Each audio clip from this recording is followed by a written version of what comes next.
ఇప్పటివరకు మనం మ్యాగ్నెట్స్తో ఆడుకున్నాం. ఇప్పుడు ఆడుకున్న మ్యాగ్నెట్స్తోన మెటీరియల్స్ తయారు చేస్తాం. సో ఇప్పుడు మనకు దొరుకుతున్న మెటీరియల్స్ అన్నీ ఆర్టిఫిషియల్ మ్యాగ్నెట్స్ అవి కూడా ఉంటాయి. సో ఈ ప్రాసెస్ని యూజ్ చేస్తూ మనం సర్టెన్ మ్యాగ్నెటిక్ మెటీరియల్స్ని పర్మనెంట్ మ్యాగ్నెట్గా కన్వర్ట్ చేయొచ్చు. I have iron bar. So iron bar use చేస్తూ నేను దాని నుంచి ఫీల్డ్ లైన్స్ కంప్లీట్గా పంపిస్తే ఒక మ్యాగ్నెట్ పెట్టి ఐరన్ బార్ని మ్యాగ్నెట్ చేయొచ్చు. అంటే ఆర్టిఫిషియల్ మ్యాగ్నెట్స్ చేస్తాం. ఆర్టిఫిషియల్ మ్యాగ్నెట్స్ పర్మనెంట్ మ్యాగ్నెట్కి కన్వర్ట్ అయిపోతుంది. ఇప్పుడు మనకు నేచర్లో దొరికే అన్ని మ్యాగ్నెటైట్స్ లేకపోతే ఐరన్ అన్నీ మ్యాగ్నెటిక్ మెటీరియల్గా బిహేవ్ చేయవు. న్యాచురల్గా దొరికే చాలా రేరు. సో వాటిని మనం మాడ్యులేట్ చేస్తూ మనం మ్యాగ్నటైజేషన్ చేస్తాం. ఇంటెన్సిటీ ఎంత వస్తుంది అనేది కన్వర్షన్ చేస్తాం. అందులో main important magnetising field and intensity of magnetising field అంటాం. హెచ్తో డినోట్ చేస్తాం. ఇవి డెఫినేషన్స్ ఇంపార్టెంట్, ఈ రిలేషన్స్ ఇంపార్టెంట్. వీటిని యూజ్ చేస్తేనే స్లోలీ మెటీరియల్ని మ్యాగ్నటైజేషన్ చేస్తుంటాం. ఓకేనా? కొంచెం కొత్త రిలేషన్ చూడండి, కొత్త టాపిక్. ఇంతకుముందు వరకు ఏం చేస్తామంటే జస్ట్ ఫీల్డ్ యూజ్ చేస్తాం. ఆ ఫీల్డ్ని ఎన్ని డైరెక్షన్లో పోతుంది, ఫీల్డ్ ఇంటెన్సిటీ ఏంది, అండ్ నెక్స్ట్ ఆ పర్మిటివిటీస్ ఎట్లా చేంజ్ అవుతున్నాయని మాత్రమే డిస్కస్ చేస్తాం. కానీ ఇప్పుడు తీసుకున్న మెటీరియల్ నుంచి ఫీల్డ్ను పంపిస్తాం. మనం ఎక్స్పెరిమెంటల్గా చేయొచ్చు దాన్ని. సో మీ దగ్గర మ్యాగ్నెట్తో ఆడుకునేటప్పుడు పేపర్ని ఇలా మ్యాగ్నెట్ పైన పెట్టి పేపర్ కింద మనం ఏదైనా ఐరన్ బార్ పెడితే they will attract. So attract ఎంతవరకు అట్రాక్ట్ అవుతుందంటే ఎంతసేపు మ్యాగ్నెట్ ఉంటే అంతసేపు అట్రాక్ట్ అవుతుంది. మనం ఏమంటున్నాం బేసిక్ స్టడీ నుంచి, the unlike poles are placed together then they will attract. Like poles అయితే ట్రిపల్ అయితే అంటే నువ్వు ఐరన్ బార్ ప్లే చేసినావు అంటే దాని అర్థం ఏంటి మరి? దట్ ఐరన్ బార్ లేదా iron rod becomes a magnet. At a few of seconds iron bar అనేది మ్యాగ్నెట్ కన్వర్ట్ అయిపోతుంది. అలా కన్వర్ట్ అయినప్పుడు అట్రాక్షన్ అవుతుంది. ఇదే ఐరన్ బార్కి ఇంకొక చిన్న బార్ తీసుకొచ్చి పెట్టండి, అట్రాక్ట్ అవుతుంది కదా, అవునా? మళ్ళీ దానికి డిపెండ్స్ ఆన్ మనం తీసుకున్న మ్యాగ్నెటిక్ మూమెంట్. సో ఇది ఎక్కువ ఉంటే ఇంకా లాంగ్ డిస్టెన్స్ వరకు మనం యాడ్ చేసుకుంటూ వెళ్ళిపోవచ్చు. అట్లా యాడ్ అవుతుందంటే దాని అర్థం ఏంటి? Every piece of iron bar అనేది మనకు మ్యాగ్నెట్గా బిహేవ్ చేస్తుంది. సో ఇది ఐరన్ కదా, దీనికి ఇంకొక ఏదైనా డిఫరెంట్ ఉంటే ఇవన్నీ అట్రాక్ట్ అయ్యేటివి.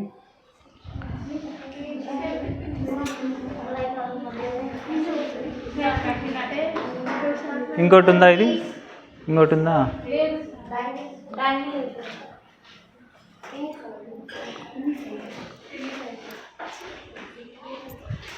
చాలా వీక్ ఉంది ఇది.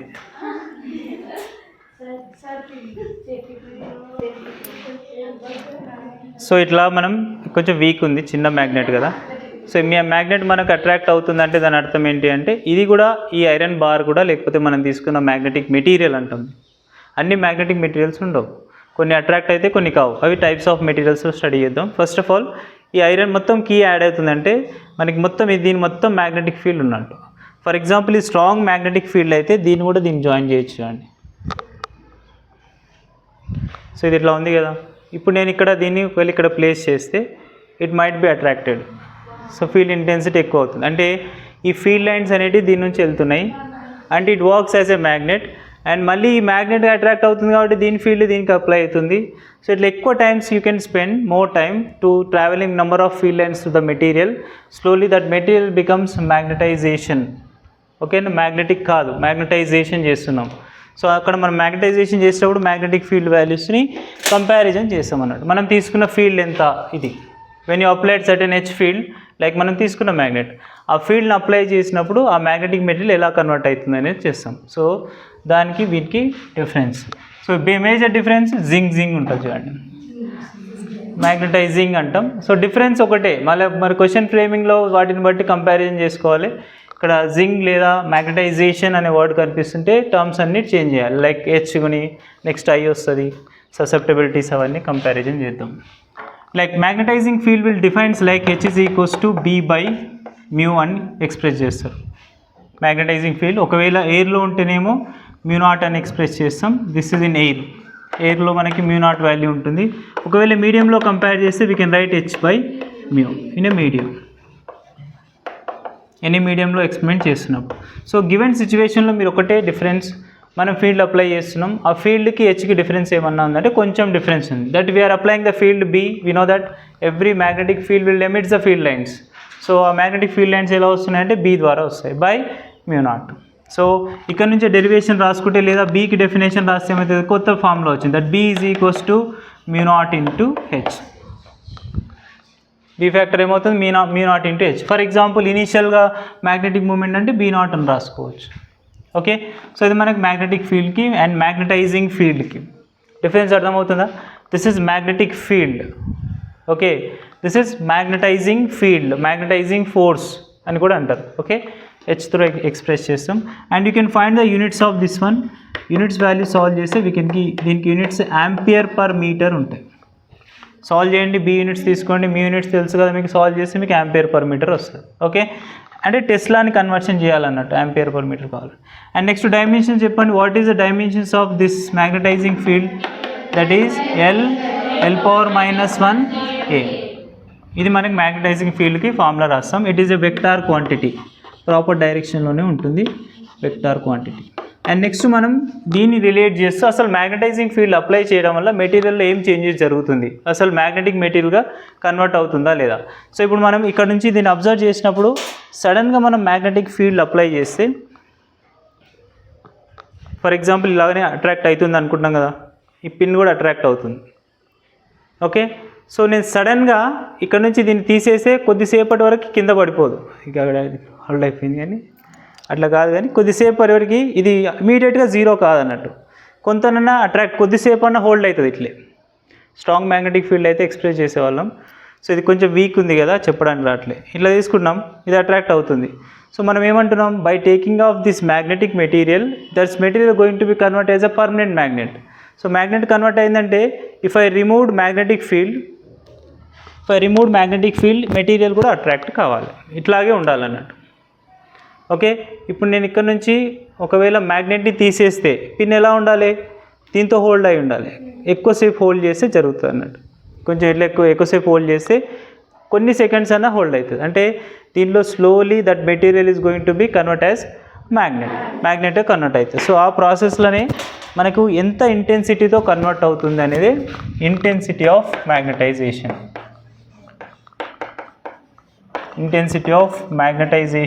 సేమ్ యూనిట్స్ ఉంటాయి, కన్ఫ్యూజ్ చేస్తాయి వర్డ్స్, కొంచెం కేర్ఫుల్గా ఉండాలి. దీన్ని ఐతో డినోట్ చేస్తాం.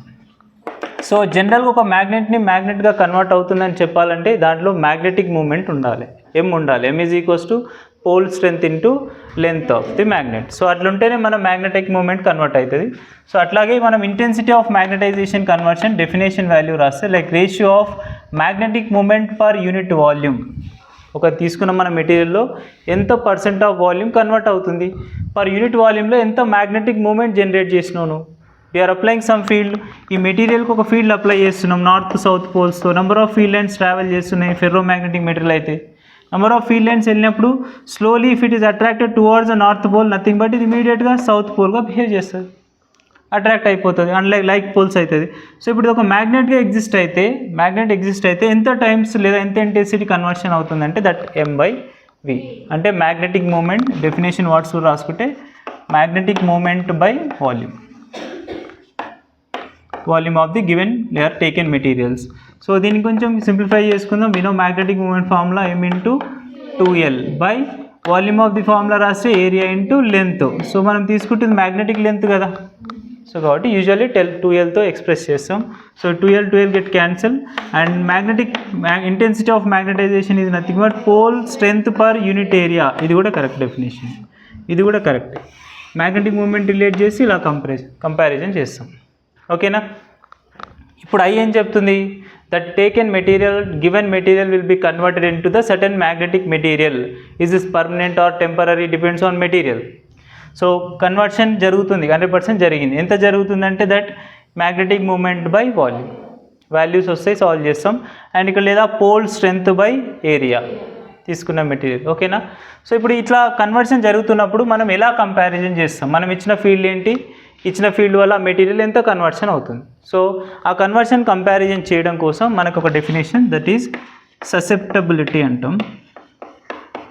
ఏంటి ససెప్టబిలిటీ, వీఆర్ డినోటింగ్ లైక్ కైతో డినోట్ చేస్తాం, ఎక్స్ లాగానే ఉంటుంది. యూజ్ టు కాల్ దిస్ కైతో కాల్ చేస్తారు ఇట్లా కై.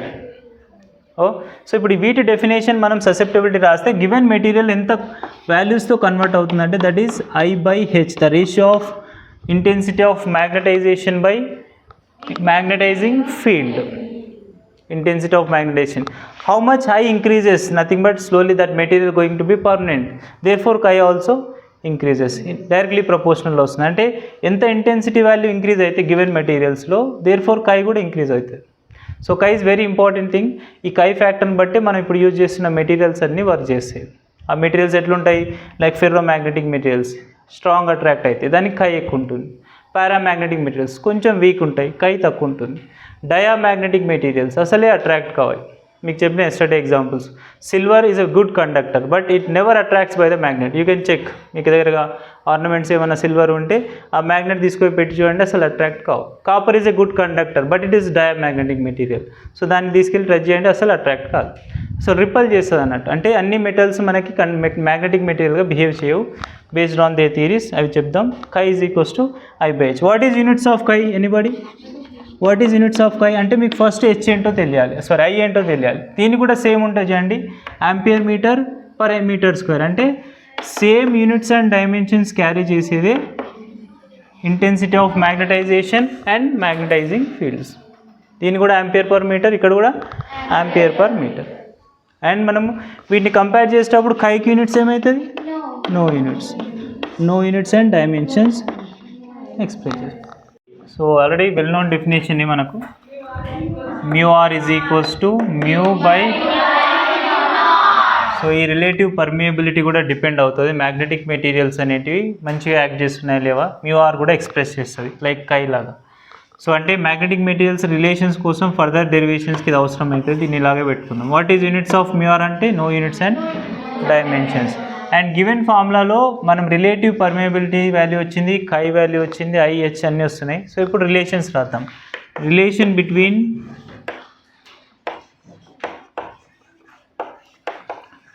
chi, I and H and μr అన్నిటికీ రిలేషన్స్ ప్రూవ్ చేయాలి.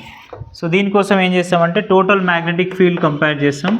సో మనం ఏమంటున్నామంటే by applying of H slowly the material is going to be convert as a magnet.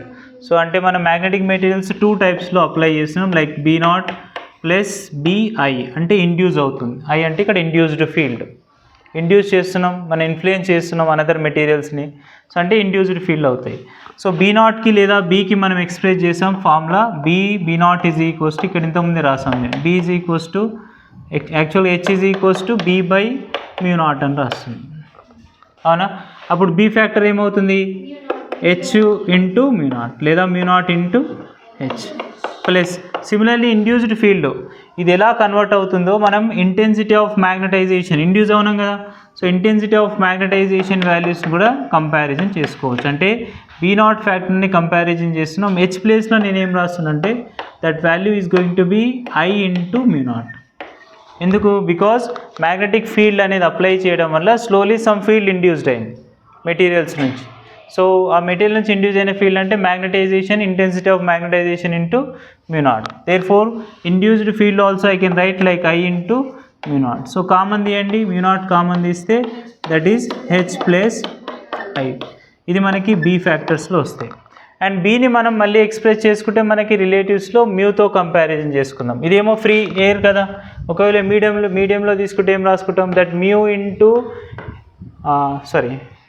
B value replace చేయాలి కదా, H వాల్యూ వస్తుంది అండి. ఇక్కడ నుంచి ఫార్ములా తీసుకుందాం. That H is equals to B by μ0. Bని రీప్లేస్ చేస్తున్నామంటే ఏమొస్తుంది? Mu into H. ఆ గివెన్ ఫార్ములాలో సబ్స్టిట్యూట్ చేస్తున్నాం. Mu into H is equals to μ0 plus of H plus I. ఇవన్నీ రిలేషన్స్ ఓరియంటెడ్గా ఇది కాదు, రిలేట్ చేద్దాం. సో ఇప్పుడు గివెన్ ఫార్ములాస్లో μ0 ఇట్స్ తీసుకొని that mu by μ0 is equals to 1/H అక్కడ తీసుకెళ్తున్నాం. అంటే ఏమవుతుంది? H by H plus I by H. Okay, H cancel. That is 1 plus I by H is nothing but chi, susceptibility. Therefore mu by μ0 is nothing but relative permeability. Relative permeability 1 plus chi. We need relations like μr is equals to 1 plus chi, and also we can use the formula mu is equals to μ0 into 1 plus chi. అంటే mu ఇస్తూ μ0 value constant. ఇక్కడ μ0 value constant చేయండి. చెప్తారా? What is μ0 value? 4.9 4 pi into 10 power of minus 7, where mu naught value is 4 pi into 10 power of minus 7 Newton per ampere square. So units carry చేస్తుంది. ఒకవేళ relative అంటే మాత్రం డైరెక్ట్గా units ఉంటాయి, direct value ఇస్తారు. Mu అంటే మీడియంలో ఇస్తారు. మీడియంలో పర్టికులర్గా ఇచ్చినప్పుడు మ్యూ నాట్ కంపారిజన్ చేస్తాం. అసలు రిలేటివ్ ఇస్తే మ్యూ నాటే అవసరం లేదు. ఓకేనా, అన్ని రిలేషన్స్ వచ్చినాయి అండి. ఈ ఫార్ములాస్ అన్ని గుర్తుపెట్టుకోవాలి మనం. ప్రాబ్లం రిలేటెడ్గా అడుగుతారు. వాట్ ఈజ్ అ ఖై వాల్యూ అన్నప్పుడు గివెన్ డేటా మ్యూ నాట్లో ఉండొచ్చు, మ్యూ ఆర్లో ఉండొచ్చు. ఇంటెన్సిటీ ఆఫ్ మ్యాగ్నటైజేషన్స్ ఇస్తూ మ్యూ ఏమై ఉండొచ్చు లేదా మ్యూ ఆర్ ఏమై ఉండొచ్చు, ప్రతిదీ రిలేషన్స్ వస్తాయి. అంటే ఈ గివెన్ ఫార్ములా ఇక్కడ హెచ్ని కూడా రాయొచ్చు. హెచ్ ఫ్యాక్టర్ రాస్తే ఇక్కడ హెచ్ ఒకటి రాయండి చూద్దాం. వాట్ ఈజ్ హెచ్ వాల్యూ అంటే mu into H minus mu naught into H is equals to mu not I. So ఇక్కడ హెచ్ కామన్ తీయండి. హెచ్ కామన్ తీస్తే mu minus mu naught is equals to mu not I. And given రిలేషన్లో what is H అన్నప్పుడు అటు side పంపిస్తాం. Therefore ఎంత field apply చేస్తున్నామంటే mu naught into I by mu minus mu naught. So basic relation ఒకటే, ఇది ఒక్క relation పట్టుకొని మనం సాల్వ్ చేస్తాం. ఇది ఒకటే basic relation. B is equals to mu not of H plus I. H is nothing but magnetizing field, I is nothing but intensity of magnetization. So words కొంచెం బాగా రీక్యాప్చులేట్ చేసుకోవాలి, లేకపోతే మర్చిపోతుంది. Magnetizing field,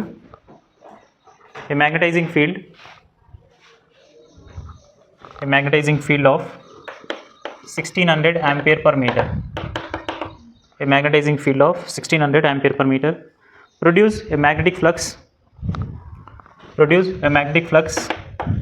2.4 into 10 power minus 5 Webers. 2.4 into 10 power minus 5 Weber in a bar of iron, cross section 0.2 centimeter square.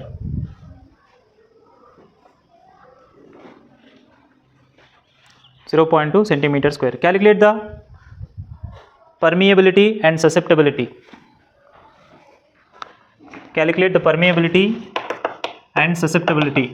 Of a bar.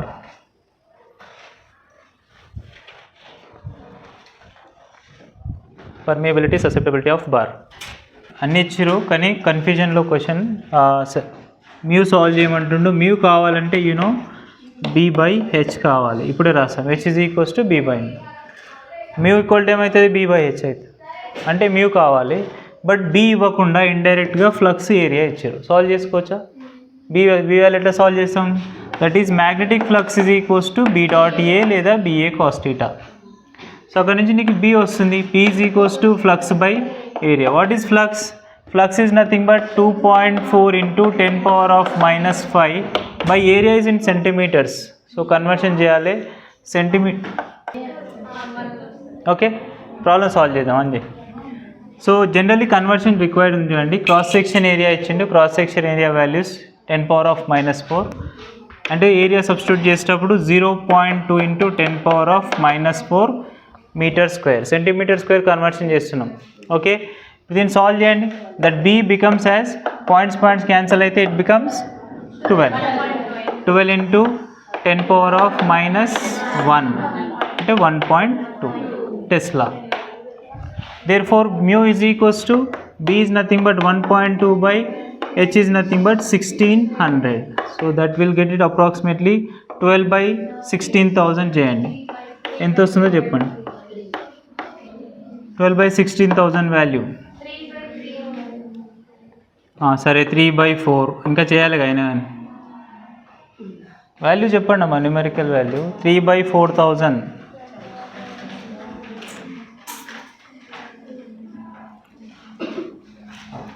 Numerical అడిగిరు వాళ్ళు, numerical value. And similarly next susceptibility value కావాలి. So mu is equals to formula susceptibility కోసం వేస్తున్నాం. Mu is equals to mu not into 1 plus chi. So value ఎంత వస్తుంది ఎగ్జాక్ట్గా? 10 power minus 3. చూద్దాం ఇక్కడ కంపారిజన్లో మ్యూను అలాగే తీసుకోండి. ఇప్పుడు మనం నెక్స్ట్ క్వశ్చన్ చేయండి. ససెప్టబిలిటీ కోసం సాల్వ్ చేస్తున్నాం. అంటే నీకు కై వాల్యూ కావాలి. కై వాల్యూ కావాలంటే జనరల్గా I/H వాడొచ్చు కదా అంటే ఎస్ I/H వాడొచ్చు, కానీ ఐ లేదు నీకు. గివెన్ డేటాలో ఓన్లీ హెచ్ మాత్రమే ఉంది. సో అందుకే రిలేషన్ యూజ్ చేస్తున్నాం, మ్యూ రిలేషన్ యూజ్ అవుతుంది ఇక్కడ. అంటే μ/μ0 రాసుకోవచ్చు, that is 1 + chi. So mu is nothing but అక్కడున్న రేషియోనే రాద్దాం, ఏమైనా క్యాన్సల్ అవుతుందో. 3/4000 into μ0 is nothing but 4π × 10⁻⁻7 is equals to 1 + chi. ఈ chi వాల్యూ అప్రాక్సిమేట్గా 5 క్యాలిక్యులేట్ చేయండి, 596 చేంజ్లో వస్తుంది, 596.45 క్యాలిక్యులేట్ చేసి చూడండి. chi value 500. సో మనం తీసుకున్న మా మెటీరియల్ని chi వాల్యూని బట్టి చెప్తామని చెప్పాను చూడండి. If it is 596, if it is more than 1, it is perfect ferro magnetic materials. ఎక్కువ ఉంటుంది chi వాల్యూస్. సో అప్పుడు మనం ఫెర్రో మ్యాగ్నెటిక్ మెటీరియల్ వర్క్ చేస్తాం. 1కి దగ్గర ఉన్నది అనుకోండి పారామ్యాగ్నెటిక్, 1 కంటే తక్కువ ఉంటే diamagnetic. So chi will decides which kind of materials we have used. Okay.